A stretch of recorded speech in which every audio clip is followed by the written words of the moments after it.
Hello, hello, hello. Welcome to my YouTube channel, Beautiful Souls. I have a different background now just because my laptop died, so I had to purchase a new one. And because I live so far from the city, I'm waiting for it to arrive. So, welcome aboard. I am going to speak about so many things because I haven't been here for a month and there's been so many things happening everywhere in my life, and I'm sure in yours too. So, welcome. I'm an astrologer and intuitive mentor, and I'm going to share about my journey because I know when I do, it helps you make sense of things.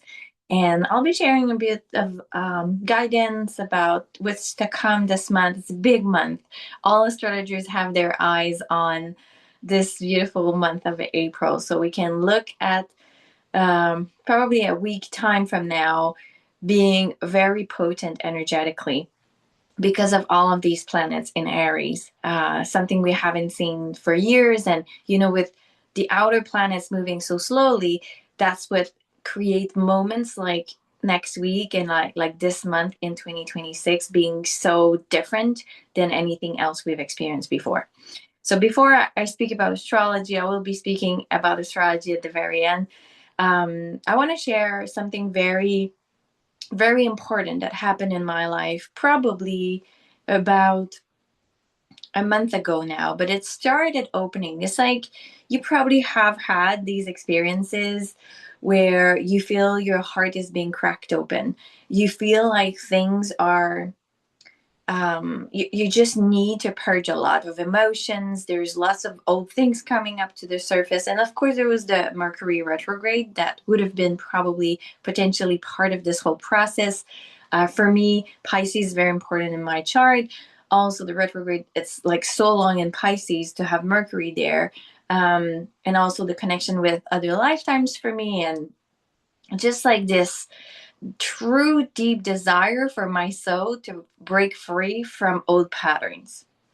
And I know it's been the theme for the last 3 years. The North Node is there. There's so much energy for me, and there's been a lot of different energies that have brought me to this specific point in time. So I'm going to speak to you about what happened. So yes, I've had lots of like weekends of purge, like where I would cry and I would feel super emotional and things would come up and I would see the patterns coming in and trying my best to not give away my power to, quote unquote, the darkness. And this is important what I'm saying right now because if you don't know me, if it's the first time that you're watching me, you'll know that my background is social work. I was a social worker for 12 years. Then I moved into becoming an intuitive mentor, developed all of my psychic abilities probably now 6, 7 years ago, started becoming a healer, a psychic, an akashic reader. All of these things kind of brought me into becoming an astrologer as well. So, that's kind of where I come from. So, the spiritual community, I know it. I've been part of it. Of course, we all have times where we need more information, or it's like we feel the craving, right? When I had the biggest awakening for me was in 2015. And that was more like the cracking open from the identity that I wasn't. So all of the pieces of my puzzle were just, up in the air, and I needed to see what I was going to keep, what was serving me, where I was not in alignment, where I was trying to prove something to whoever, or where I was people pleasing, whatever, right? And then it's more, I would say, in 2019 that I really stuck my feet into spiritual communities and started participating in different groups and stuff like that. So the teachings of spiritual communities is, so you have different layers to that, but there are a few people that will say when you are in the dark, there's probably entities, and if there are entities, don't give your power away to these entities, so just shift your frequency. You probably have heard it or read it somewhere.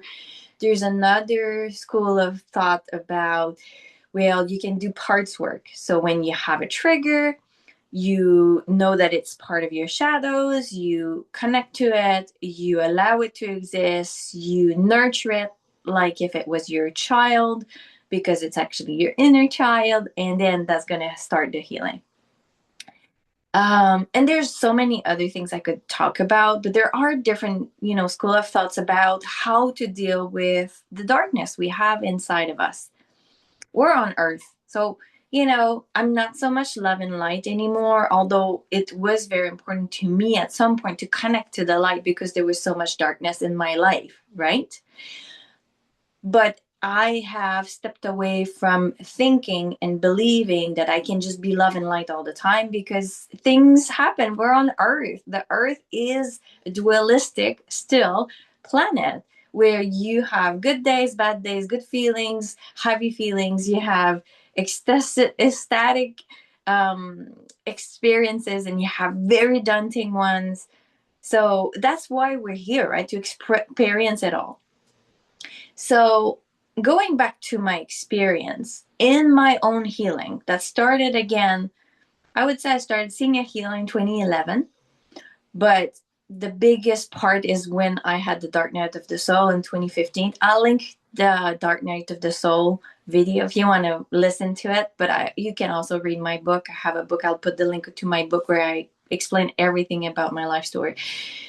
But so in 2015 I really started to get into like speaking to my inner child, understanding that I had parts of myself that didn't grew up with me. They were stuck in time. They had pain, and the five different types of like rejection and abandonment and injustice, all of these wounds that we have as humans, and nobody is protected from those. I think we all have them and at different levels, and they are our experience and lived differently in our lives. So I've had lots of connection with that. Sorry, I have a fur baby hair in the so I've had lots of different experiences to dive deeper there. And at first it's easier. I'm just gonna say, if you're in the dark night of the soul today, it's easier to have somebody walk this path with you. You might hear my little doggy walking and changing place.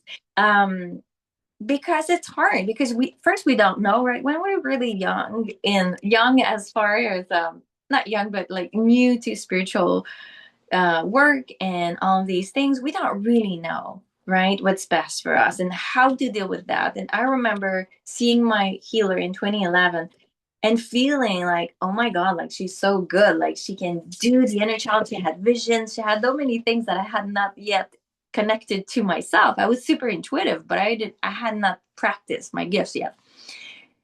So it's good to have somebody holding your hand while you're there. Also, because I'm not gonna lie, like the shadow can feel scary because it holds all of our fears. So when we go together with this part of ourselves that's feeling very negative, very they don't see there's no way for them to see the light at the end of the tunnel. It's quite intense to do it on our own. I can't do it now, but I'm telling you, like, 15 years ago, I don't think I would have been able to do that. And I learned it because I learned energy healing and so many other things, and I know myself a lot better now with all of these energies and everything that I've learned. So returning again to what's happened to me, at least this year, I've been purging intensely for a year. I'm telling you, like, it's been very intense. I returned to my home country a year ago, and it was purging and purging and purging and purging all the time. Like it's been again like another dark night of the soul, just at the different level than the one that I had in 2015. So since then, let's say, like, fast forwarding in 2026, like the start of this year, I felt like something deep was wanting to crack open, and I didn't know what. And I just felt like I was in this energy of like not being able to come out of it. Like I was like, okay, I was feeling okay, and then feeling tired, and then feeling like the emotions coming up, and then feeling like I was just in a cul-de-sac. In French, we would say cul-de-sac, just going around and not being able to find an exit. And through that, I connected to different parts. I did part works. So parts work is connecting to the different layers of your inner child and really seeing what she needs. So my inner child would come up. She would feel unseen. She would feel unsafe. She would feel like her needs are not being met. She's not important. It's never going to work. So the parts of her darkness sometimes is that it triggers very negative self-talk. Like, so if you don't allow it to be seen and heard, it's going to like lower your energy field. And it's even if you say affirmation, even if you're like, oh no, I'm just going to see the light. If you don't take care of this shadow, it's going to speak louder and louder and louder until you actually give it some of your attention. And what I've understood in my own experience with the spiritual thing that we do on here on earth is that giving my attention to my shadows doesn't give it power. It actually lowers the power it has over my life, because the parts of herself that are actually not in alignment with what we want to create, like the parts of ourselves that are in fear, the ones that feel rejected and abandoned and just filled with doubts and lack of love and all of these energies, once we want to spread our wings, these part of ourselves, they are not aligning. And that's what has become more and more clear for me in my life. So I'm hoping that's going to help anyone here, or all of you actually. And I mean, I've been knowing that for years. It's not new to me to know that when I connect to my inner child and when I connect to the parts of myself that need my attention, that I can grow, right? And I can expand. But what happened is that a month ago, I had one being, not she was not my inner child. She was not she was not an entity. I thought she was an entity because the depth of the pain that she was holding was so intense that it was hard for me to hold space for her. But I had no choice. At that moment, she was knocking at my door. She entered in my energetic home and she was like, you're going to look at me in the eye and you're going to acknowledge that I'm here. And it was overwhelming. I'm not going to lie. It was intense because I could feel that she had carried, and I know I'm very intuitive and I know when I'm speaking truth, like I have those chills, right? I have them now. She was holding my mother's wounds, my mother's mothers, my father's, ancestors, all of the lineage, even my brother, everyone before me. She was holding that plus everything in this lifetime that I've experienced. And if you've read my book, and there's going to be a second one coming, you will know that I've experienced a lot of trauma in my life. And then plus everything that my other timelines slash quote unquote past lives, which are actually alternative lifetimes, they're just in different energetic timelines. Every trauma, she was holding that there. And when she knocked at my door, I was overwhelmed. She did that like for probably 24 hours. And at some point, because of the teaching I had, I was like, man, maybe that's an entity and I should just not let it in. Because if it's an entity, it's just going to want to feed on me. And it's creating so much fear inside of me that's intense. So through all of this, I finally, like, there was no way for me to push her away. I'm telling you, there was just no way for me to push anything away. She was just ready for me to acknowledge her presence, for me to remember that she was whole. And the only thing I did, which was different than what I do with the inner child, and if you had sessions with me, you know how we do it, right? We connect to the part that's hurt, we acknowledge it, we let it speak up, we let it receive her love. She just wanted to be in the room with me, this energy. And as much as I let her in, like I could breathe again, because at first it was like I was almost hyperventilating. I was just like super shaky, like filled of fear, like my stomach was achy. I was just like not well. And that was very interesting. And since she came, there's been so many I don't know if I would call them synchronicity. Maybe there are synchronicity or like aha moments or insight that has come forward for me. Such as if like something else about the spiritual community. So you know how we actually talk about shifting timelines and imagining our future self and noticing the patterns that we have that do not align with what we want to create in our life. And what actually dropped in me was, for years, I'm 44 years old right now, so I'm not new to the street. But I, for 44 years, or at least like since I'm more in this, at least 20 years, I've been working with energies and, imagining, manifestation, all these things, right? Working my magic the most I could. But what was happening is that because this being, which I mean, it's a being, it's whatever you want to call it, right? It's an energy that was in me that was holding me back because she was like, it's never going to work. She was holding that frequency. Your business not going to work. Your move's not going to work. Your expansion's not going to work. This partner you want is not going to work. This, whatever I had as dreams, she was not in alignment because she could not conceive that we had what it took to get there. So once I noticed her energy dissolved, because it looked a bit like, energetically, because I have visions, right? I'm also psychic, and I could see an energy like a black goo energy, and it just kind of dissolved when I connected with her. And since then, I was like, oh my God, it's like, now instead of seeing the life I want to experience and forcing myself to create a bridge, like forcing myself to be like, this is the reality I want. So I'm not going to look into this other direction where my inner child is calling me to look into, or my inner critique, or whatever parts of me that are feeling unseen, unloved, not cherished. I'm just going to focus on what I want to create.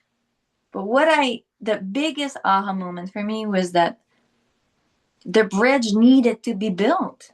I couldn't just jump off because I had no idea I could actually get there. So it's like every time we are not acknowledging these part of ourselves that are hurting, we are kind of self-sabotaging ourselves, because the bridge between our reality now and what can happen cannot be built. It's like our foundation is kind of, it's wonky. It's not stable enough.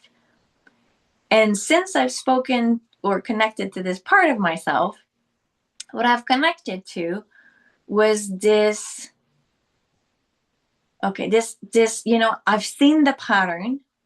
I've had many spiritual teachers in my life.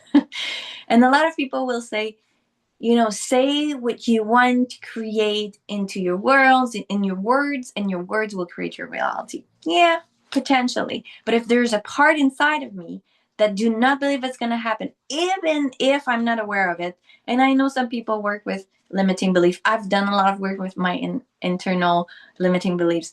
I feel it's even deeper than that. But, tell me how you see it in the comments. I'd love to hear. So because it's like bypassing. Oh, no, I'm not going to think about that. I'm going to focus on something else. You cannot bypass what's already inside of you, because every time this part of yourself knocks at your door, you're just telling her she's not important. And I've known that for years in my inner child, but I didn't know that the intensity I've been living for 1 year plus now, since I'm back to this country, I did not know that she was holding the key for me to build the bridge between me choosing the reality I really wanted. Because it's like, all right, let's say I have a thought of lack or not being able to reach a goal. I was able to see it, but I was focusing on something else. What happened since I spoke to her, it was very different. I was like, no, I see the pattern and I know I'm okay not to choose it because this is not my reality anymore. So the bridge was created. The bridge between me and this highest timeline was created then. I didn't have to imagine it. I could feel it true. I could feel I had the power to say no to that reality I didn't want to step into. This old belief, this old pattern. I hope I'm making sense. You tell me in the comments what resonates and what I'm sharing. So I wanted to share that because it's kind of a long story, but it's so important. So if you're feeling you're looping, maybe there is a bigger energy you need to connect to. And I'm telling you, it might be fear. You might feel fear when you connect to it, like it's going to swallow you because it's so negative. But what I've experienced in the last year is that the less I was connecting to her, the darker the thoughts and the self talk I was receiving from that part of me inside of me was. So that could be an indicator potentially for you to go and connect there. And if you want anyone to hold your hand while you're doing that, I'll be happy to do that. All right. I think I shared a lot of the little things I have here. All right. So let's get into astrology now. Um, so we are in a very, very important part of this year. Now we have this week on the 9th, we have Mars entering his home kingdom of Aries. We have Mercury later this month, next week, I believe. I can't remember the date up on top of my head, but that will enter also. I think it's the 16th. Enter, is that? Anyway, it's next week, at least in a week's time. That will enter also the sign of Aries. And we already have Neptune there. We have our beautiful Saturn there. And then we have the beautiful energy of Venus in her own kingdom of Taurus, which is softening the whole thing because that's a lot of fire and it's activated right now. And I was writing my newsletter today. Tell me if you have any thoughts on what I wrote, but it's really about what is ready to be ignited in your life. Because haven't you felt that you've been waiting for this time? Like I feel like since we started this year, like I just, even like, we started Aries and I could feel the impulse, right? The impulse of doing things, but it was still not, completely there. And the energy is still very wonky. That's why I haven't been much live or doing videos because it's like I never know. Yes, there are the purging and the tears and everything, but there's also like how much focus I can have to be sharing messages that actually make sense. Um, so yeah.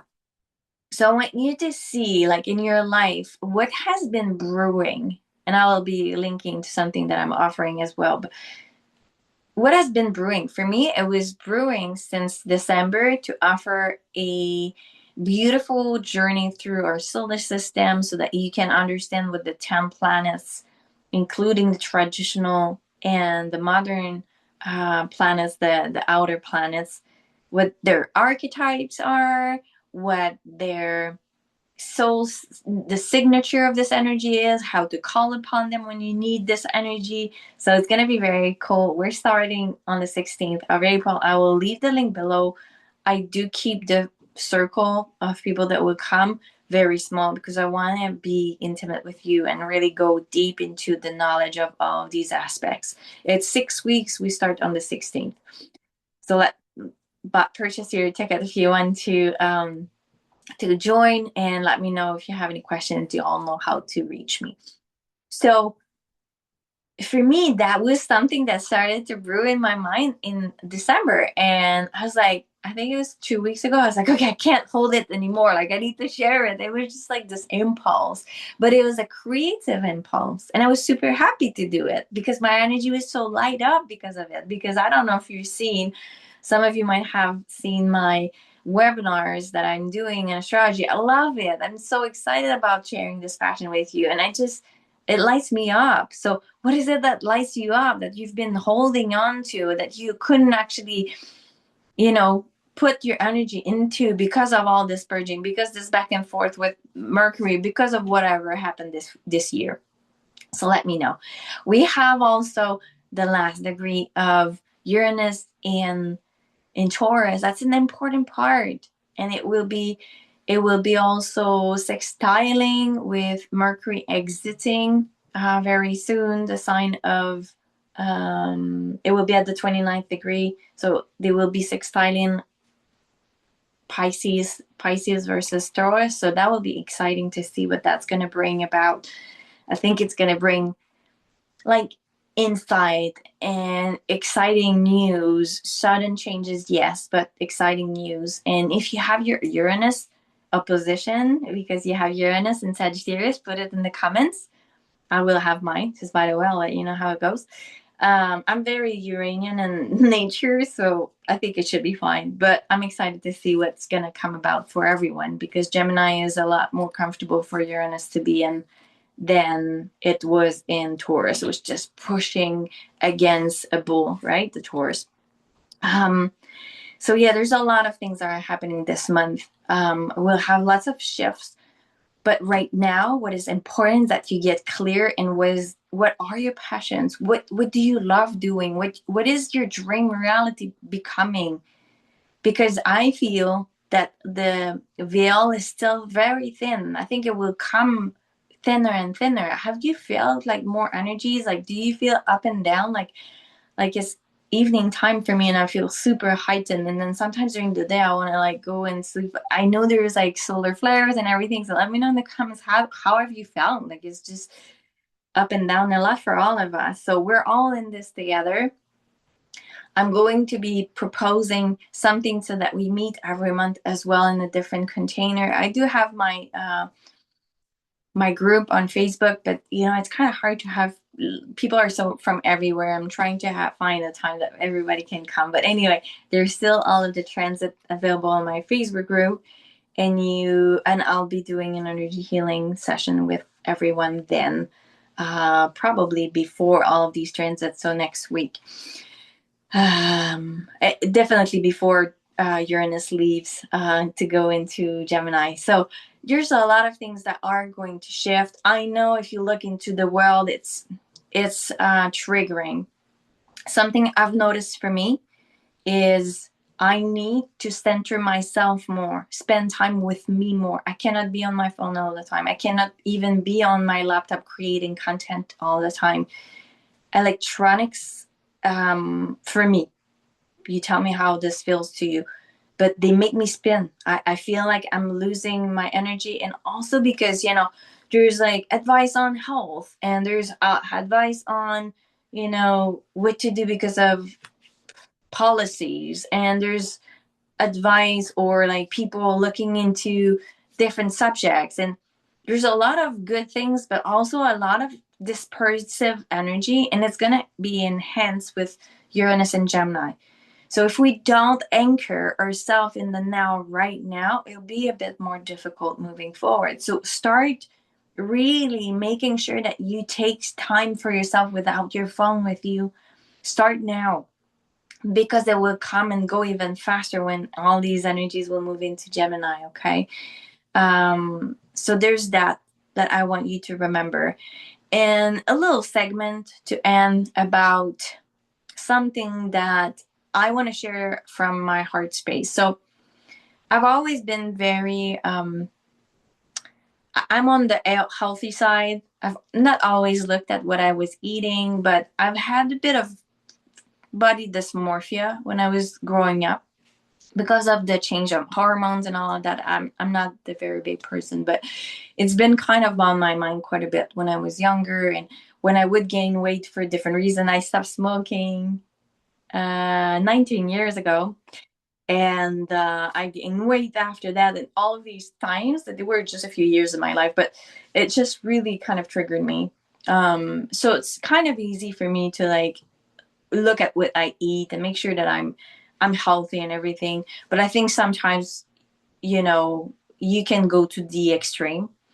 And what I want to talk about, I saw a post, and I'm not going to share who has done that because it's not important, but so we're seeing the prices go up, right, for everything.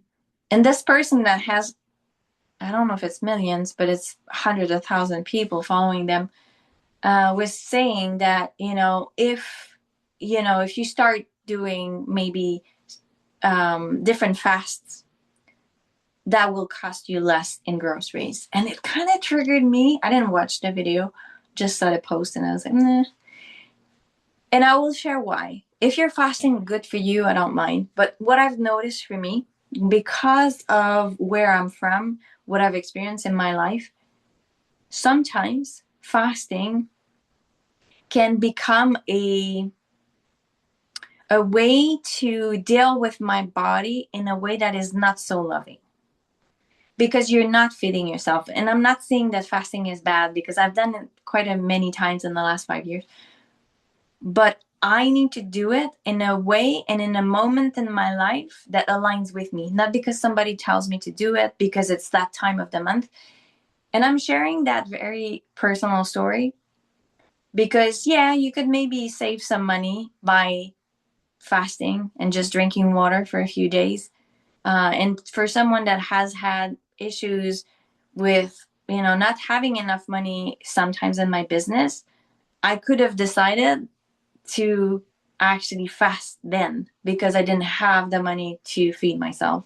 And I decided not to, and to believe that money would come up, and money came up. But I want you to be there's so much advice out there.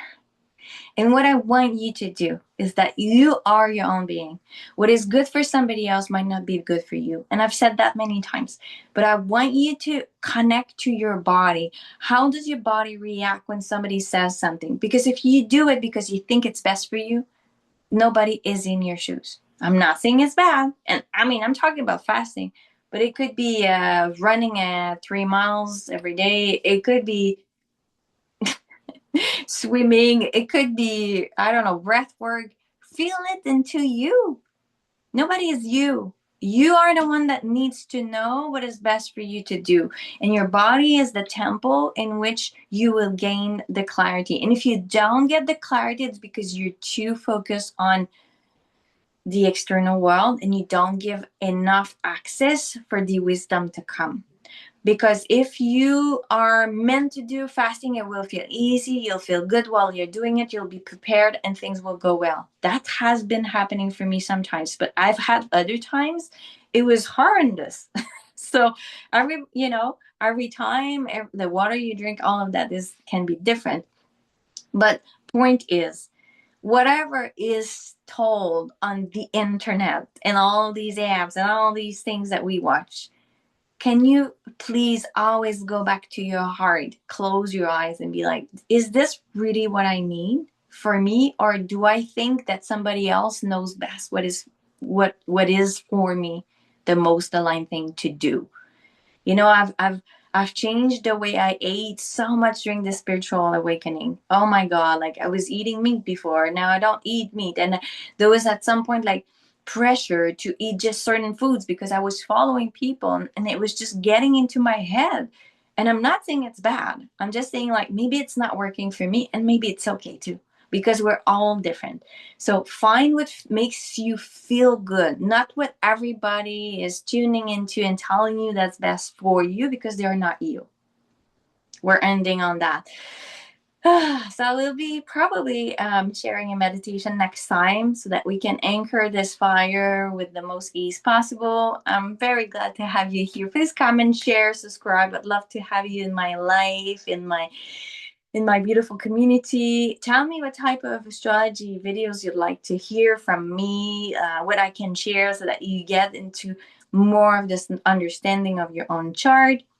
And yeah, just message me if you want a reading, if you'd like to work one-on-one with me for a longer period of time to understand the different aspects of your chart, empower yourself, get into your divine alignment, and empower all of these gifts and talents that you hold. I'm sending you so much love. Talk to you very